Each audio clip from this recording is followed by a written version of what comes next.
Olá, meus amigos, tudo bem? Eu sou Adriana Coelho. Hoje eu vou compartilhar com vocês a história de uma pessoa aqui do canal. Ela quer ser chamada de Ana Carolina, porque ela gosta muito desse nome. Eu achei essa história fantástica, uma história de superação. E eu achei ela de uma generosidade enorme também, né, de compartilhar com a gente. Esse é mais um vídeo da série, que já virou série, né? O nono vídeo da série Eu Sou Energia Pura. Eu anotei, e de vez em quando eu vou ler, né? Porque uma coisa se eu totalmente inspirada, tirar da minha cabeça, né? Coisas que eu vivi e eu sei contar com propriedade porque, poxa, eu vivi. Mas vai ser uma história de uma outra pessoa, então eu vou ter que ler para não me perder. Eu anotei aqui no caderno e vamos acompanhar a história. Ana Carolina, ela nasceu numa família muito pobre em Pernambuco. Ela é gêmea de um menino que sempre foi o preferido da mãe, enquanto ela sempre foi o saco de pancadas. Ela trabalha desde 11 anos para ajudar a mãe a criar os irmãos. São 5 irmãos, sendo 2 mais novos que ela, 7 e 8 anos.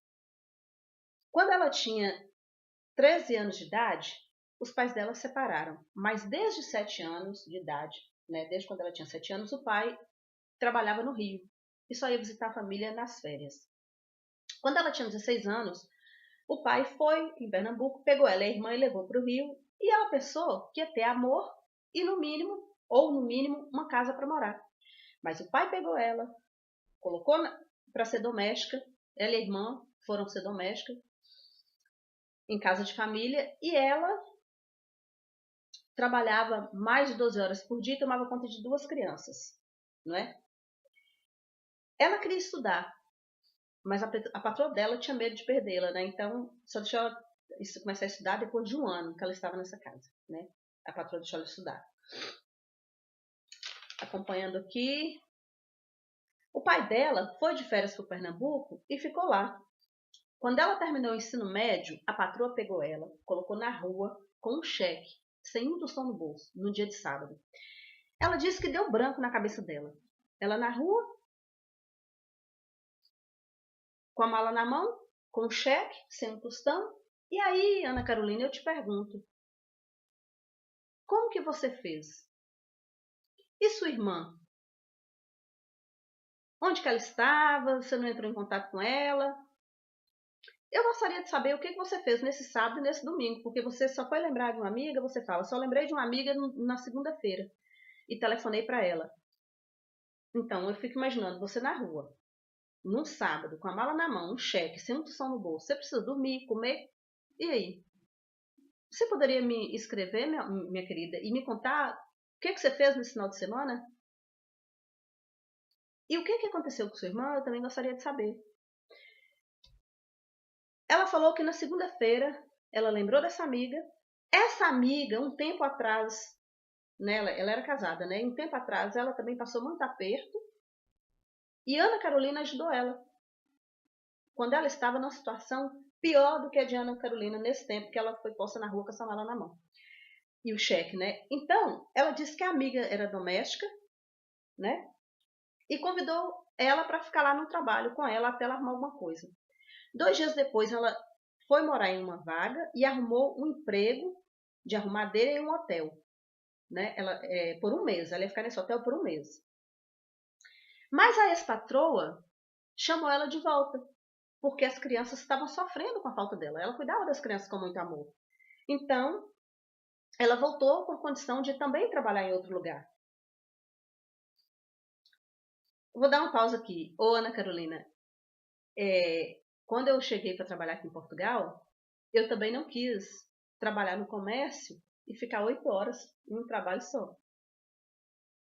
Eu arrumei vários trabalhos e eu nunca perdi um trabalho. Mas se eu perdesse, eu tinha outros para me segurar. Tanto que eu tomei conta de um idoso e tinha vários trabalhos.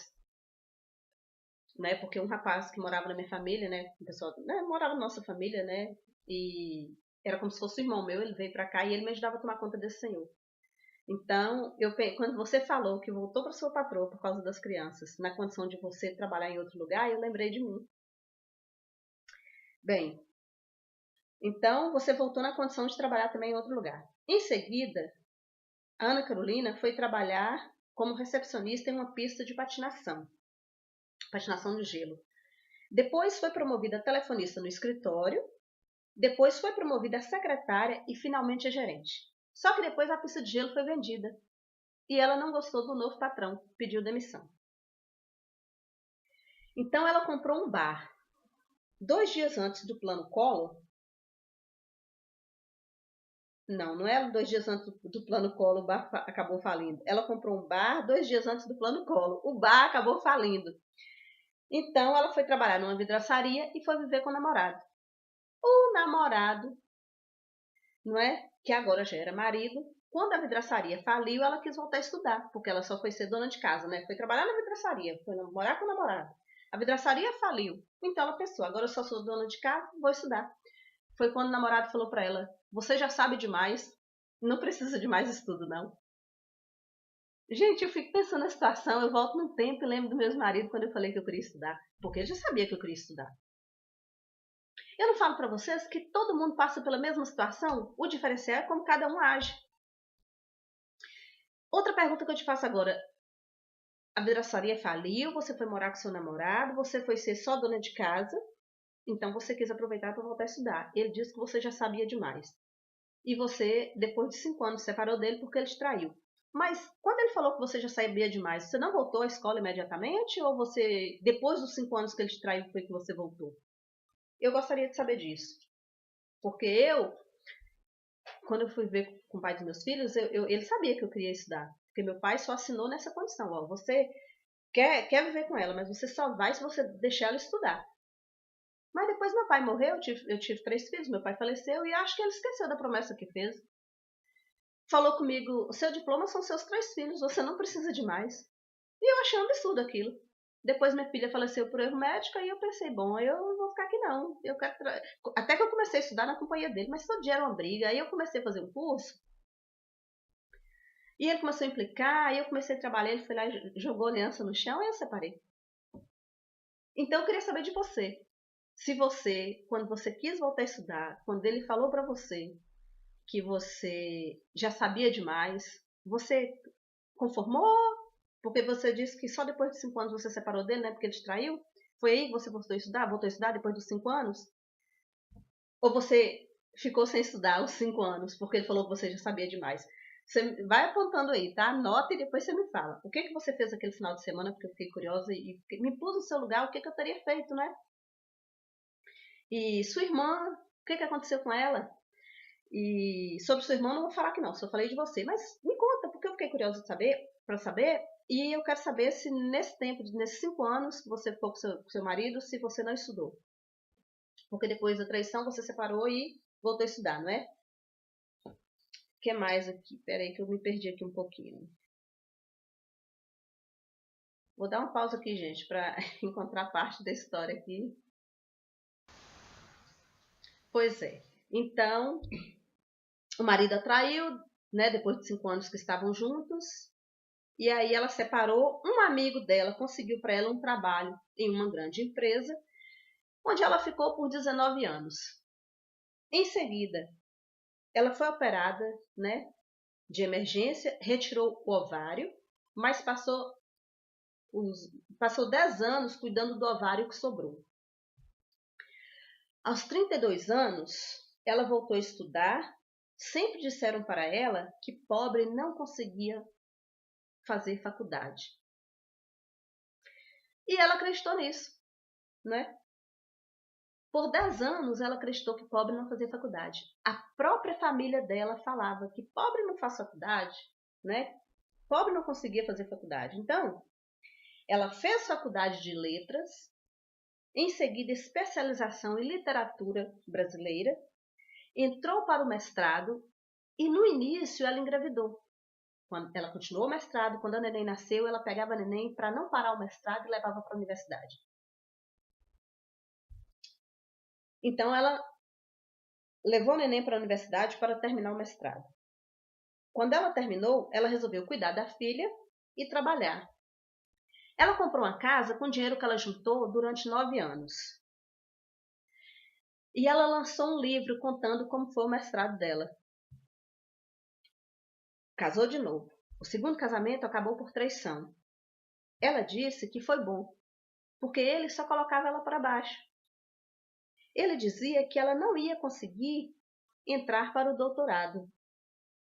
Ela fez concurso público para professora e largou outro trabalho para estudar. Entrou para o doutorado quando a filha tinha 8 anos. Hoje, a filha tem 10 anos. Está quase terminando. Falta corrigir as 170 páginas da tese e defender até março. Então, ela contou toda a sua história para servir de exemplo que o poder está dentro de nós. Durante toda a caminhada, ela teve depressão, mas alguma coisa levantava ela. Alguma coisa dizia, vai em frente, você pode. Então, mesmo sem saber desse poder de ser co-criadora, ela co-criou. Mesmo com a família falando, você não vai fazer faculdade porque pobre não faz faculdade. E ela fez faculdade, ela fez mestrado, ela engravidou e levava a filha para a universidade. E ela agora está no doutorado. Ainda lançou um livro, olha que maravilha. Então ela colocou aqui, palavras dela, que eu vou ler sem tirar uma vírgula. Olha, obstáculos sempre existirão, mas temos que fazer força para superá-los. A força não está fora de nós e não está nos outros. Então, gente, se ela parasse a vida acreditando nos outros, inclusive na família dela, que dizia que nunca entraria na faculdade, ela não estaria onde ela está hoje, não é? Ela diz aqui que ela já vai receber o título de doutora, lembrando que são 4 anos de estudo, pesquisa e escrita. Agora, gente, ela pediu o CD do Hélio Couto porque quer limpar todas as crenças, paradigmas que ainda atrapalham e também acelerar seus conhecimentos, pois os seus próximos passos é a linguística e o italiano, para fazer concurso de professora para entrar na universidade. Então, gente, vocês imaginam, né? Quando uma pessoa vai pela cabeça dos outros, quando a pessoa está no casamento que quer empurrar com a barriga, quando a pessoa está numa relação que não vai bem, ou que depois começa a deteriorar, né? A pessoa tem que pular fora. Se ela ficasse atrás da conversa do namorado que ela foi ver junto, ela nunca teria chegado onde ela chegou. E ela teve 2 relacionamentos. Um dizia que ela não ia poder, que ela já saía demais para não estudar. E o outro falava que ela não ia conseguir fazer o doutorado. E, no entanto, ela lançou o livro e já está terminando, né? Então, isso é uma maravilha. Eu espero que essa história ajude vocês. E eu tive que falar assim, lendo, né? Porque a história não é minha, não é? E tive que passar tudo direitinho. Acho que eu consegui passar o que ela me passou. E dizer para vocês não desanimarem. Nada está fora do tempo. Você pode começar, não importa onde nem como você esteja. Você pode começar agora, exatamente desse ponto. A Edna, ela me contou uma parte da vida dela, não é? Uma situação, não é bem a vida, mas foi uma situação que ela estava vivendo e ontem eu falei sobre isso. Hoje ela me escreveu dizendo que eu podia falar o nome dela e que ela... Porque ela estava para baixo, né? Ela estava para baixo, ela estava triste e estava querendo desistir dessa situação que ela me contou. Então eu falei para ela não desistir. E falei para ela, ó, amanhã, que foi antes de ontem, eu falei que ontem era segunda-feira. Eu falei, ó, amanhã é segunda-feira, você vai levantar, você não vai trabalhar toda borocochô e triste, não. Você pega a sua melhor roupa. Quando você estiver pensando coisa triste, você olha para suas unhas, vê se estão bem feitas, se estão precisando fazer. Se estiverem, você vai lá e faça. Olha para o seu cabelo, vê se está precisando você dar um banho de brilho. Olha, vai lá e cuida do seu cabelo. Dá uma boa hidratação. Vai lá, pega a melhor roupa que você tem no seu guarda-roupa e vai trabalhar amanhã. E vai linda. Porque quando você estiver triste, você olha para você, vê o que você está precisando cuidar em você. Porque quando você tem seu amor aqui no seu campo, você exala isso. Você emana isso. E eu tô gravando um vídeo e você entra aqui assim. E bem no meio, meu Deus, eu fui falar. Eu tomei um susto que meu esposo entrou aqui, gente. E ele hoje me deu esse presente que hoje é dia dos namorados. E ele me deu esse presente. E ele saiu fazer caminhada e trouxe esse quadrinho. Eu achei um mimo. E eu não vou cortar o vídeo por causa disso não, gente. Porque agora já tá escuro, né? E eu vim fazer na cozinha por causa do azulejo. Então ia ficar claro. Eu coloquei assim um casaquinho branco, né? Mas pronto. E, enfim, eu falei pra essa moça, né, que me escreveu ontem, ela disse que na segunda-feira, que foi ontem, ela foi trabalhar e se sentiu tão feliz. E ela não sabia por quê, né? Assim, isso aí tava rindo à toa. Por quê? Porque ela se cuidou, porque ela foi linda, né? E disse que as pessoas perguntavam para ela: e você tá indo pra uma festa ou vai trabalhar? Mas não é porque é uma segunda-feira que a pessoa tem que ir desarrumada, tem que ir triste, que tem que ir só porque vai trabalhar, vai com qualquer roupa. Pega a sua roupa mais bonita, coloca um sorriso no rosto, põe, fica bem linda e vai trabalhar. Não é? A pessoa fala assim, ó, eu tenho uns 4, 5 Facebook, né? Mas 2 estão desativados, porque era postagens assim, hoje é segunda, ai que tristeza, hoje é sexta, vamos comemorar. Gente, a gente tem que comemorar todos os dias. Só porque é segunda-feira vai todo assim, moído, caído pro trabalho. Não, vai alegre, pega a sua melhor roupa, começa o dia bem, a semana feliz. Não é só porque é segunda-feira que tem que ir de qualquer jeito e triste, não, gente. E aí, se é o primeiro dia da semana, segunda-feira, você já sai assim, imagina como vai ser os outros. Vai esperar só sexta para ficar feliz? Porque vai trabalhar sábado até meio-dia e domingo não trabalha? Então ela disse que foi, né, pro trabalho toda arrumada. E aí o pessoal lá perguntou, né, se ela ia trabalhar, arrumou pro trabalho ou arrumou para uma festa. E ela se sentiu bem, né, toda feliz. Então, gente, essa é a minha mensagem de hoje, né? Eu não sei como vai ficar esse vídeo, porque meu esposo ia entrando e eu acabei falando pelo assim, mas dei pausa e depois eu continuei. Eu espero que tenha ficado bom e que vocês tenham gostado, né? Um grande beijo para todos. Namastê.